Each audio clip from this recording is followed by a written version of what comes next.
नमस्कार शेतकरी मित्रांनो, मी शेखर नागवे आपल्या यूट्यूब चॅनलमध्ये तुमचं स्वागत करतो. तर आपल्यासोबत आज प्रसिद्ध हवामान अभ्यासक पंजाब प्रॉडक्ट्स साहेब आहे. तर आपण समोरचा हवामान अंदाज त्यांच्याकडून जाणून घेऊ. तर आता 7-8 दिवसापासून सारखा पाऊस चालू आहे. तर बऱ्याच शेतकऱ्यांच्या हरभऱ्याच्या पेरण्या खोळंबलेल्या आहे, काही पेरलेल्या आहे. तर आता आणि कापूस जर राहिलेला आहे, तर त्याच्यासाठी आपला हवामान अंदाज समोरचा कसा राहील?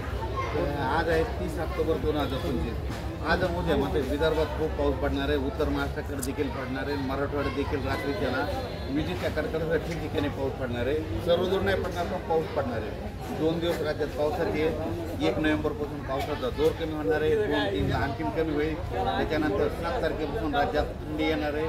अशी चांगली तीव्र थंडीची लाट राहणार आहे. म्हणून माझी सर्व शेतकऱ्याला विनंती आहे, तुम्ही हरभरा पेरू शकता, गहू देखील पेरू शकता. आणि त्याच्यानंतर कापूस वेचणी करायची असेल तर काय करा, 2 तारखेच्या नंतर वेचा. कारण की राज्यातला पाऊस आता कायमचाच निघून जाणार आहे, युट्युअल होणार आहे.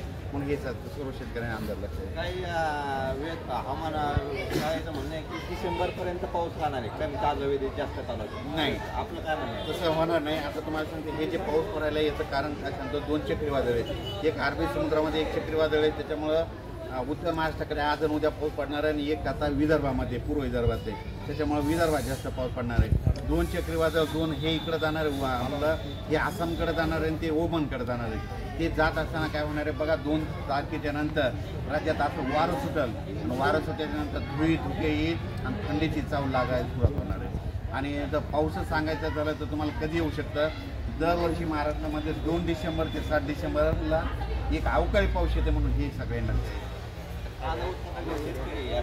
घाती भरली ती लागवड करायला माझं मुहूर्त फेब्रुवारी मार्चचा अंदाज सांगता येईल आपल्याला. तुम्हाला एक सांगू इच्छितो, मी काय करतो, तो जवळपास इतका अभ्यास आहे. मी सॅटेलाईट नाही, माझा वैयक्तिक स्वतःचा अभ्यास आहे. दरवर्षी आपल्या महाराष्ट्रामध्ये 22 फेब्रुवारी ते 10 मार्च त्या 20 दिवसामध्ये गारपीट असते. ही गारपीट कशी असते माहिती आहे का? यावर्षी जालना जिल्ह्यात झालं तर प्रत्येक परभणी होती की कधी साताऱ्याकडे होईल, कधी सांगलीकडे होईल. गारपीट काय करते, दरवर्षी भाग बदलत राहते. हे सगळ्यांना लक्षात येतं. माझं म्हणायचं, निसर्गाचं काम करते. आपण कांदा पीक करायचं. आणि गारपीट नेमकी कुठं होते तुम्हाला सांगतो. तुम्ही एखाद्या तज्ज्ञाला विचारा, कोणी सांगणार नाही गारपीट नेमकी कुठं होते. एखादा डोंगर असेल तर डोंगरावर गारपीट होते, पण डोंगराच्या बाजूला काळीची जमीन अशी होती, तिथलं गारपीट होणार नाही. झाले तरी बोर एवढे होते. परत गारपीट कुठं होते, एखादी नदी असेल त्या नदीच्या बाजूला इकडून 1 किलोमीटर त्या पट्ट्यामध्ये गारपीट होते. एखादा कॅनल असेल तर कॅनलच्या बाजूला इकडून 1 किलोमीटर त्या पट्ट्यामध्ये होते. म्हणजे गारपीट नेमकी कुठं होते की एखादा तळ जर असलं तर तळ्याच्या 4ही बाजूनं 1 किलोमीटरच्या अंतरानं गारपीट होते. म्हणून आपण आपलं पीक करायचं, निसर्गाचं काम करतं. आणि हे सगळ्यांनी लक्षात घ्यायचं. आता काही विजागिजाचा काही प्रॉब्लेम आज रात्रीच्या आहे. आज रात्रीचा तर जे पाऊस येणार आहे, म्हणजे आज 30 तारीख आणि उद्या 31, त्याच्यामध्ये विजेचं प्रमाण जास्त असणार आहे. पण हे पाऊस सगळ्यात जास्त विदर्भाकडे पडणार आहे. म्हणजे विदर्भ, बुलढाणा, अकोला, अमरावती ह्या जालना जिल्ह्यात देखील पडणार आहे.